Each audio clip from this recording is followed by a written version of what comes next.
মাথা আঁচড়ানো চুল এবং কাটা নখের হিসাবও কি আল্লাহ নিবেন? তাহলে এগুলো আমরা কি করব? মাথা আঁচড়ানো চুল এবং কাটা নখ এগুলো আল্লাহর দেওয়া অঙ্গ, এগুলো আমরা পয়সা করে দিয়ে কিনে নেই। কেউ কিনেছে? এগুলা আল্লাহর দেওয়া অঙ্গ। অতএব ই আমানত চন্দে রোজে নজদে মাস্ত দর হাকিকত মালিকে হর শাই আল্লাহ।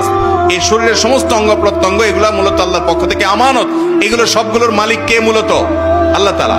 এই জন্য শরীরের কোনো অঙ্গ বিক্রি করা জায়েজ, রক্ত বিক্রি করা জায়েজ, শরীরের কোনো অঙ্গ বিক্রি করা জায়েজ নাই। কেন জায়েজ নাই? কারণ এগুলো আল্লাহর পক্ষ থেকে আপনাকে আমানত দেওয়া হয়েছে, এটা আপনি টাকা দিয়ে কিনে আনেন নাই, এগুলো বিক্রি করা হারাম। হ্যাঁ, দান করা জায়েজ আছে, একজনের ব্লাড দরকার, আপনি ব্লাড দিলেন, জায়েজ না বরং সওয়াবের কাজ, কিন্তু বিক্রি করতে পারবেন না। হ্যাঁ, কেউ যদি বাধ্য হয়ে কিনে, নিরুপায় হয়ে কিনলো তিনি ব্লাড, তার জন্য কেনাটা জায়েজ আছে, কিন্তু যিনি বিক্রি করছেন তিনি গুনাহগার হচ্ছেন, যেহেতু ক্রেতা নিরুপায়, সেজন্য তার জন্য এটা জায়েজ আছে।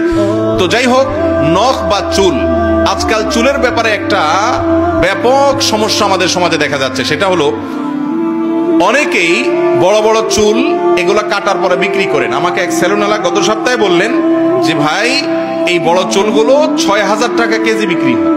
আমি তো অবাক হয়ে গেলাম। সেলুনওয়ালা বলল যে অনেকে মেয়েরা আছে যে তাদেরকে নিয়ে আসছে, হয়তো মাথায় উকুন হয়েছে, এজন্য পুরো চুল কেটে ফেলবে। ছোট বাচ্চা মেয়ে হয়তো 8-10 বছর বয়স, তো মা বাপ কেটে থুয়ে যায়। মা বাপ তো জানে না কি সম্পদ রেখে গেছে, ওই 2-3টা চুলের মোনা নিলে আমার 6000 টাকা হয়ে যায়। তা আমার জন্য জায়েজ হবে কিনা? মানুষের শরীরের অঙ্গ প্রত্যঙ্গ কেনা বেচা করা জায়েজ নাই। অতএব এই চুল বা নখ এগুলো কেনা বেচা এগুলো শরীর দৃষ্টিকোণ থেকে হারাম।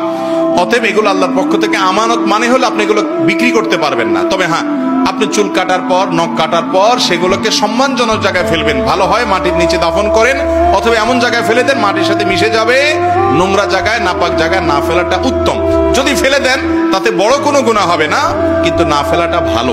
অতএব চুল এবং নখের ক্ষেত্রে এতটুকু দায়িত্বশীলতা আপনার আছে যে আপনি এটা বিক্রি করবেন না, এবং এটা কাটার পর এটাকে মাটি বা কোনো জায়গায় ফেলে দিবেন যাতে অসম্মানটা না হয়, সেদিকটা খেয়াল রাখবেন।